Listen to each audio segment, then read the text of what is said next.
Of all the cases of emotional or physical abuse that I have read, and I have read a lot, I think I've read over 10 books on the subject. I think I've read accounts of maybe 60 different women who have been abused. The worst one, by a landslide, the most extreme, violent, heartbreaking, was about a woman named Helen. She was described in the book by Neil Jacobson and John Gottman as being a very sweet, intelligent woman. They were very impressed by her. They were moved by her. She was not stupid.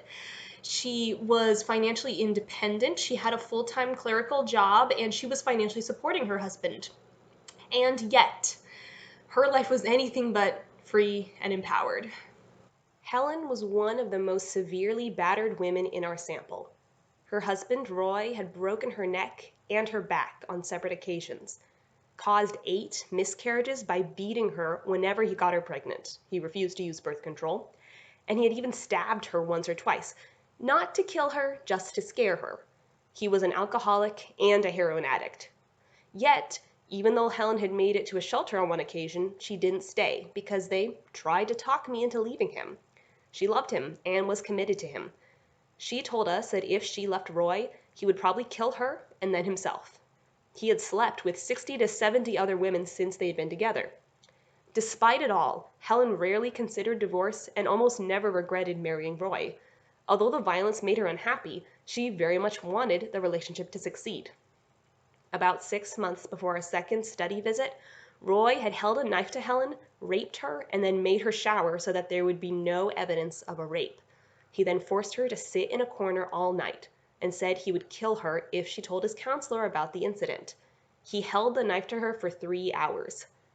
Astonishingly, both of them reported that they remained happy with and committed to the relationship. All right. How does this happen? Because I think we need to discuss this and we need to understand this. Because I honestly believe, and this might be a slightly controversial opinion, but I honestly believe that every woman walking on the face of this earth has that potential inside of her to be Helen, to become Helen. And I think we need to understand why.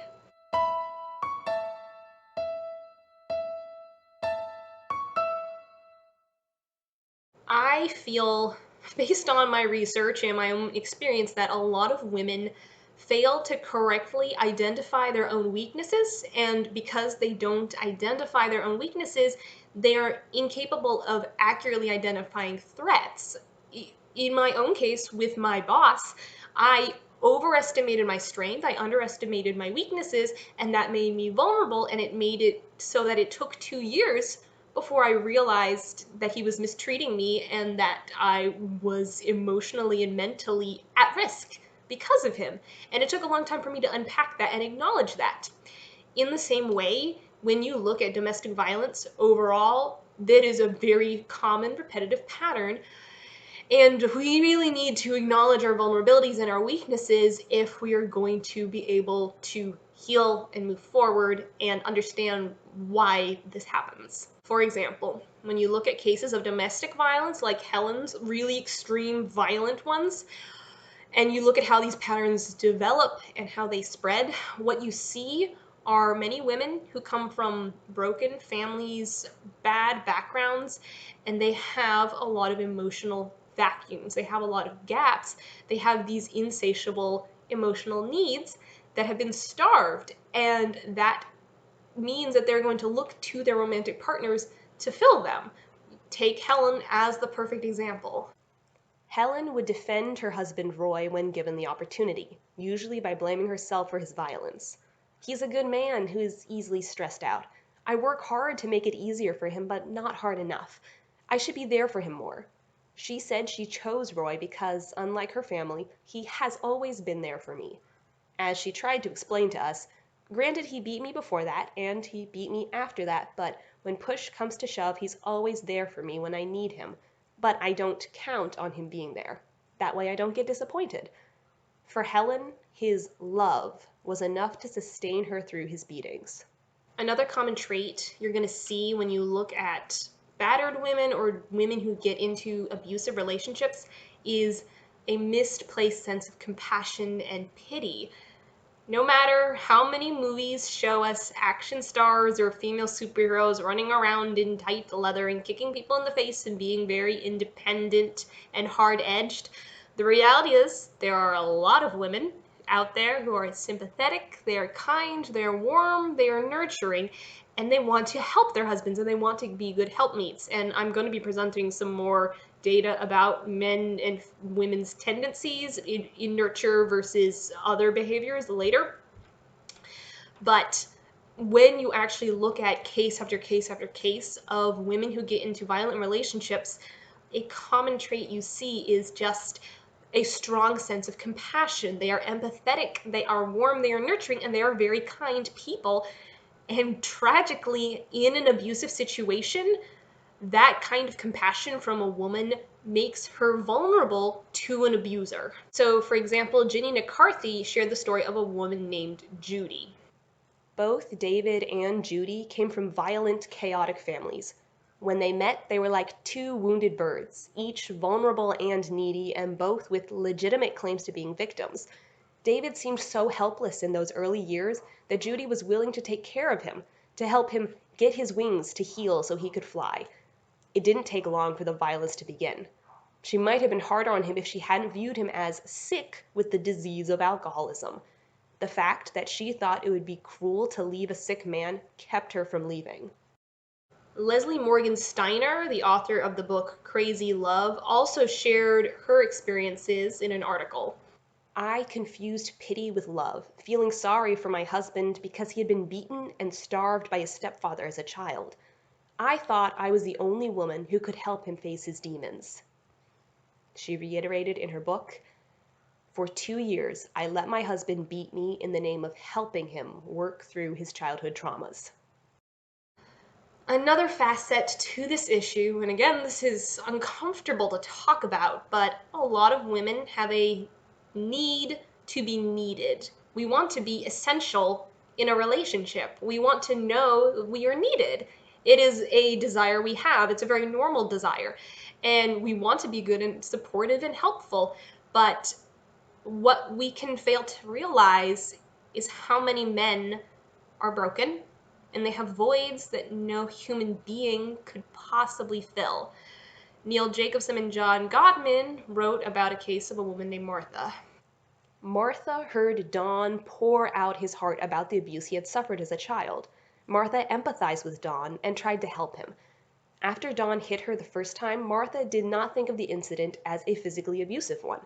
She tried to minimize its importance. When Don finally calmed down afterward, he was extremely apologetic, and she basked in the glow of his charm during the month that followed. Then he hit her again. By the time we met them, Don was hitting Martha about every other day. Don acted like a victim of battering, and we believe he really saw himself that way.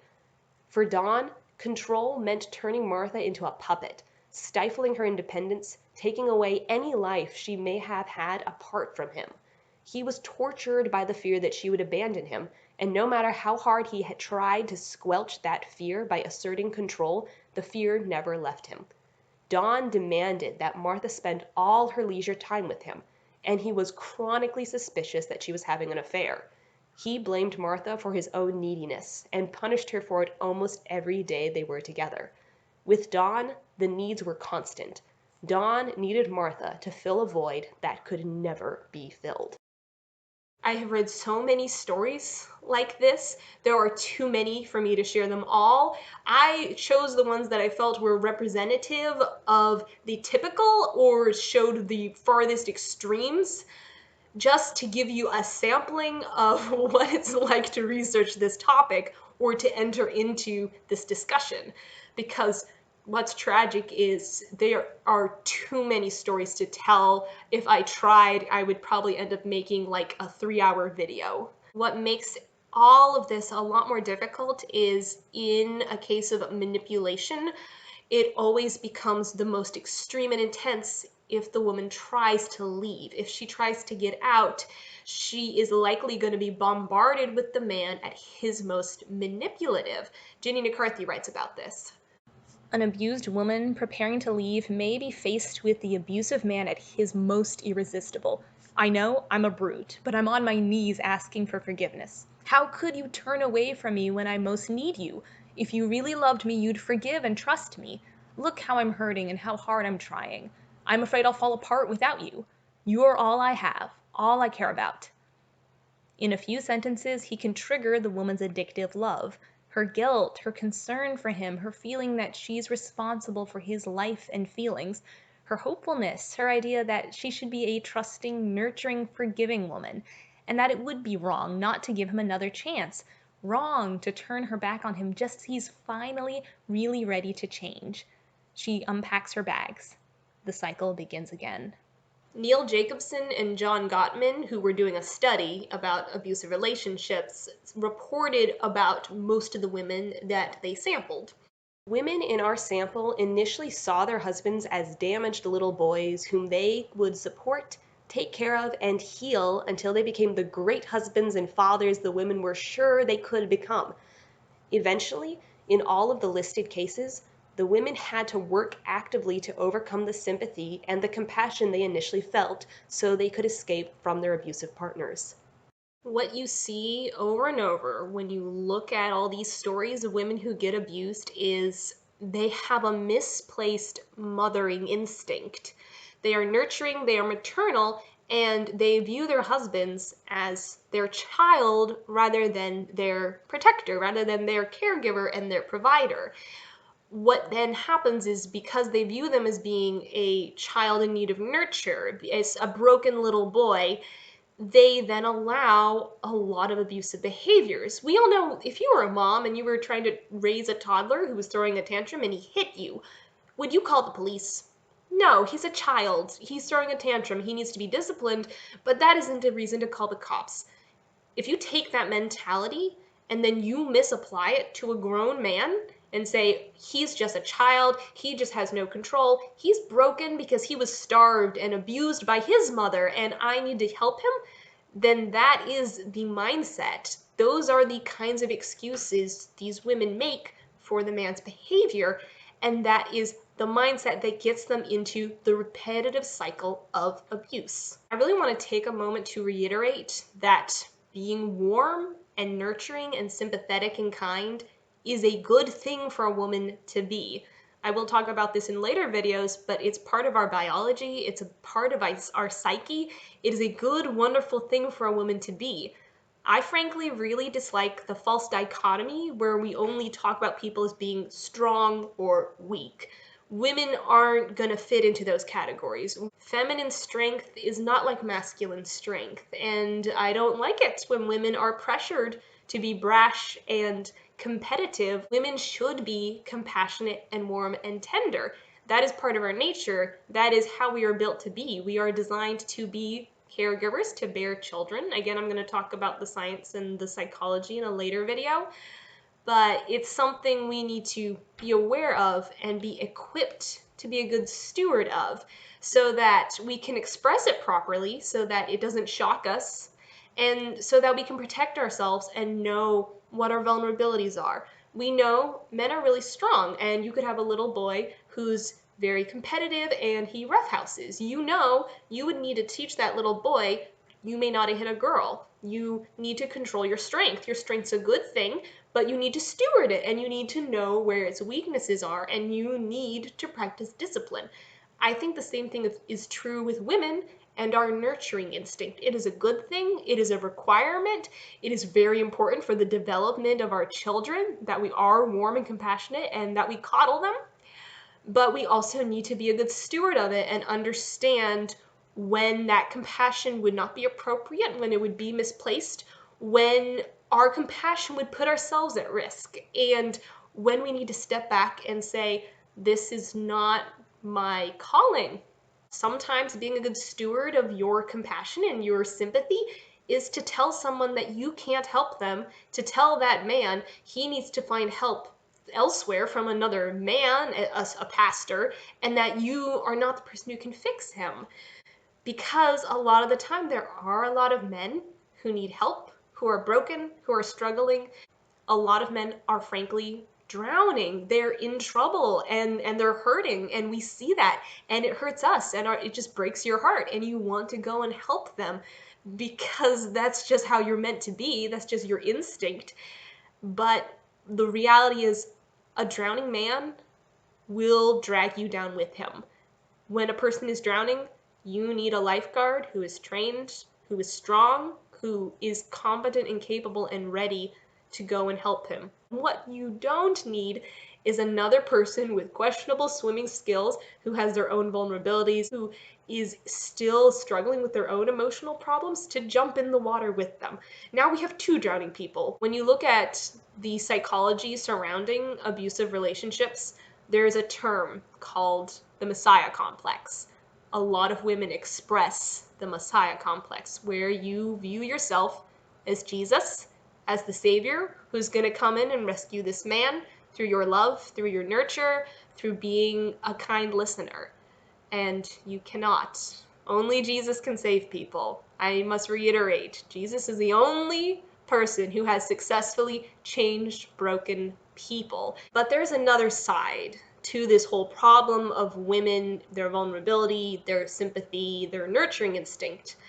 And I'm going to say I have fallen into this temptation as well, which is to react away from it. Sometimes when women are feeling vulnerable, we put on a kind of persona, we put on a show, we pretend to be very brash, very tomboyish, very feisty and independent, and we talk trash. And I cannot say if this is representative of the whole, but I have certainly seen this in myself, and I've seen this in other young women of my acquaintance, where it is done as a coping mechanism when we are feeling vulnerable. What it can be is, if you're feeling vulnerable, you will project this really hard-edged, brash, independent personality, this character, and it makes you feel safe. It's like this armor you put on that is protecting your exposed underbelly, your weak spot. And we do it because it makes us feel good. It makes us feel safe, and it gives us confidence. So, for example, when I was working for that employer who was verbally abusing me, who was yelling at me all the time, I tried really hard to act tough. I really cared how I was perceived, and it made me feel like I was safe, even though he was yelling at me all the time. Being yelled at almost every day forced me to suck it up and act tough, because I was determined my boss would not see me cry. I cannot tell you how many times he would yell at me. I would hold it together just long enough for him to leave the building, and then I would go into the bathroom, I would lock the door, and I would just sob. I would just cry. I would just sob my guts out. And then I would pull myself together, I would grit my teeth, I would come out, and I would be smiling and cheerful and professional, and I would pretend like nothing was wrong. And the reason I did that was because I viewed crying as looking weak. I didn't want it to seem like he was getting to me. I really cared about my perception, and I wanted to feel like I had influence over what was happening. I couldn't control him. I couldn't control my circumstances. But if I controlled my reaction, if I smothered my feelings, that gave me the illusion that I was in control. That fed me the lie that I was really empowered and I had this all together. But I didn't. A lot of the times, victims of abuse blame themselves. There's a lot of reasons why. Part of it is the abuser will often remind them everything is your fault. It's often a tactic they use to pin blame on you because they can't take the heat themselves. But even sometimes, if the abuser isn't actively trying to pin blame on them, the abused victim will take on the blame. And it can be because they are looking for the illusion of control. If everything is my fault, I can fix me. I have influence over the situation now. Now I feel like my hands are back on the steering wheel. Now I'm back in control. But it never helps people to lie to them. When I was working for that employer, I always told myself if I just tried harder, if I came up with another checklist, if I reorganized the office somehow, I would crack the code, I would figure out the thing that made him yell, I would prevent any and all errors from ever happening again, and the yelling would stop. When I blamed myself, it made me feel like I was in control. It made me feel better. It gave me something to do, and it fed my pride, but it didn't help me get out. I honestly think women need to have the courage and the humility to be honest about who we are and what we want. Women want love. We want to be loved. We want to be supported. We want to be taken care of. We want to be good helpmeets, good mothers, good caregivers. We want to be nurtured and to nurture other people.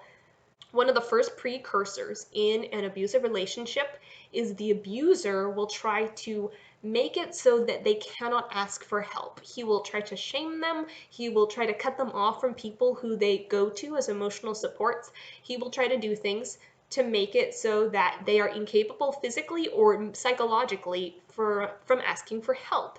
And if a woman who isn't even in a relationship is ignoring a vulnerability, is refusing to acknowledge it, she will create a sucking chest wound. She will create this insatiable vacuum that is hungry, that is never getting fed because she won't address it.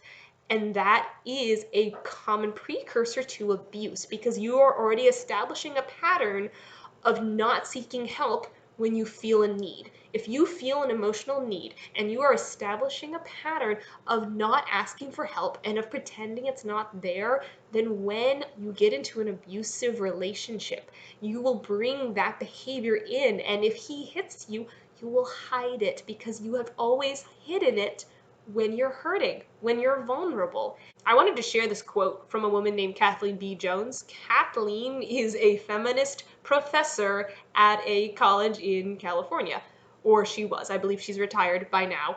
But she and I agree on very, very little. She's a very liberal, democratic, feminist professor in California. She and I probably agree on almost nothing, and yet we do agree in this statement she just made. If we are honest enough to admit it, some incident has made each of us uncertain about feminism's ability to offer simple, pragmatic solutions to complex problems. We are, frankly, frightened of our own vulnerability. I am, anyway. We want to love and be loved. We want to be strong and powerful and autonomous and caring. One way that the modern feminist movement has tried to kind of address this problem, the more classic feminism from, say, the 80s or 90s really propped up the she's a strong independent woman and she's made of steel, and I think the modern feminist movement has figured out that that isn't workable, that's just a cardboard cutout and real women cannot maintain that kind of image. And I think their reaction to it has been to label everyone a victim. They are no longer pressuring all women to be tough and strong and independent. They're trying to say you can either be an impenetrable woman of steel, you can either be Wonder Woman over here, or if that is too much pressure and you actually do occasionally feel emotional vulnerabilities because, you're a human being and we have those, you can be a victim. You can just be a helpless, hapless victim. That's the badge you wear. That is how you identify yourself. You wake up in the morning and you look at yourself in the mirror and say, I am a victim. And that is kind of the mentality I've seen coming out of this. The problem I have with that is essentially the most crushing, hopeless, awful thing you could tell someone who is exiting an abusive relationship. You're telling them there is no hope, you will never grow, you have been damaged, you were vulnerable, you got hurt, you got taken advantage of, and you are never going to be the same. You are emotionally crippled and you will never move forward. And that is the most horrible thing you could tell someone who's been hurt. You're telling them they can't grow, that they can't heal, and it's a lie, because you can. You can move past trauma. There is hope. Many people have done it. It's not easy. It is never easy, but it is doable. And it gives you something to rest your hope on. And giving hope to people who have been abused is one of the most important things you can do because it does feel incredibly hopeless. when you realize you've been abused. We're Christians. We know God can fix anyone. We know where our hope is. We know that there's nothing he can't fix. We know it's not easy and it takes time, and we need to be patient because sanctification is never easy and everything is going to take time, especially if it's been an intense thing in your life or if it's been going on for a really long time. You have to have patience. But we know there is always hope for change, for growth there, if you come to the Lord with open hands. I wanted to leave you with one of my favorite Bible verses of all time. It's 2 Corinthians 12, verses 9 through 10. My grace is sufficient for you, for my power is perfected in weakness. Therefore I will boast all the more gladly in my weaknesses, that the power of Christ may rest on me. That is why, for Christ's sake, I delight in weaknesses, in insults, in hardships, in difficulties. For when I am weak, then I am strong. Thank you all so much for watching.